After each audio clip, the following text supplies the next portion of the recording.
बिस्मिल्लाहिर्रहमानिर्रहीम अस्सलाम वालेकुम वरहमतुल्लाहि वबरकातुहू। May peace mercy and blessings of Allah सुब्हानहू व तआला be upon all of you my dear friends and viewers. आज हम एक और पैराग्राफ की ट्रांसलेशन देखते हैं।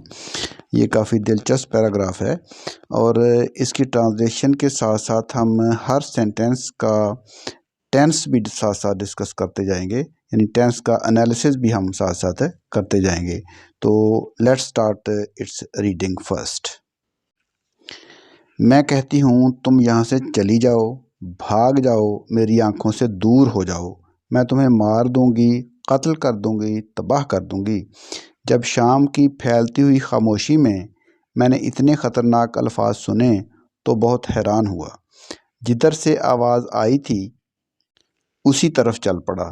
थोड़ी दूर गया था कि नज़र एक चबूतरे पर पड़ी जिस पर 8-9 साल की एक बच्ची खड़ी थी। उसके हाथ में एक गुड़िया थी।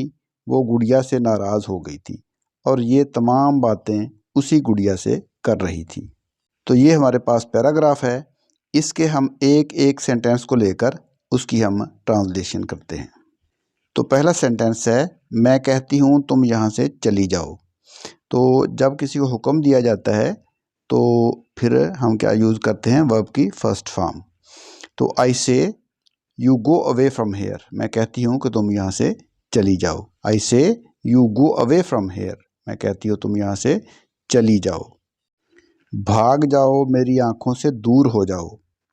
यहाँ पे भी हुक्मिया जुमला है तो फर्स्ट फॉर्म ही यूज़ करेंगे हम, इसमें तो सब्जेक्ट भी हम यूज़ नहीं करेंगे। तो भाग जाओ, रन अवे, भाग जाओ, मेरी आंखों से दूर हो जाओ। Get out of my site, मेरी नज़रों से दूर हो जाओ, मेरी आंखों से दूर हो जाओ। मैं तुम्हें मार दूंगी, कत्ल कर दूंगी, तबाह कर दूंगी। मैं तुम्हें मार दूंगी, आइल किल यू। मैं तुम्हें मार दूंगी, कत्ल कर दूंगी, मर्डर यू। तबाह कर दूंगी, रूइन यू या डिस्ट्रॉय यू। तो I'll kill you, murder you, ruin you. मैं तुम्हें मार दूंगी, कत्ल कर दूंगी, तबाह कर दूंगी।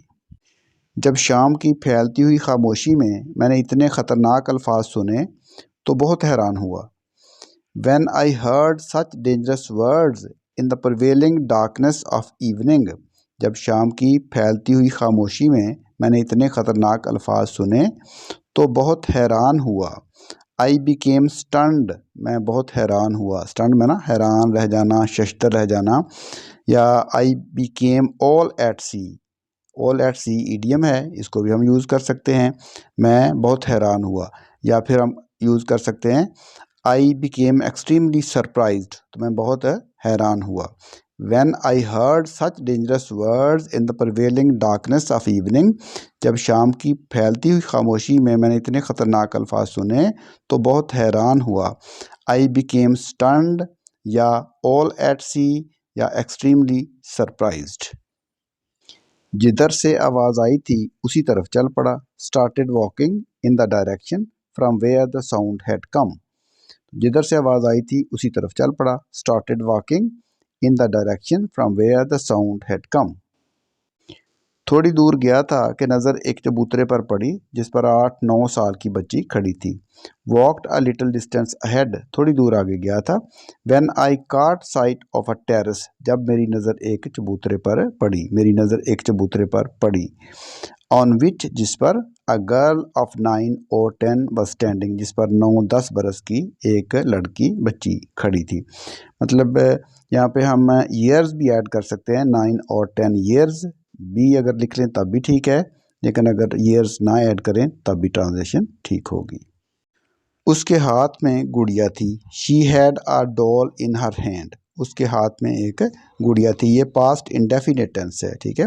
हैड, हैज़ और हैव की सेकंड फॉर्म के तौर पे यहाँ पे यूज़ हुआ है। तो उसके हाथ में एक गुड़िया थी। She had a doll in her hand. वो गुड़िया से नाराज़ हो गई थी और ये तमाम बातें उसी गुड़िया से कर रही थी। नाराज़ होना क्या होता है, गॉट एंग्री या बिकम एंग्री, गॉट ऑफेंडेड, आप कोई भी वर्ड जो है वो यूज़ कर सकते हैं। तो वो गुड़िया से नाराज़ हो गई थी। शी हैड बिकम एंग्री या got offended with her doll, वो गुड़िया से नाराज़ हो गई थी और ये तमाम बातें उसी गुड़िया से कर रही थी। And saying all these things to that doll, और वो ये तमाम बातें उसी गुड़िया से कर रही थी।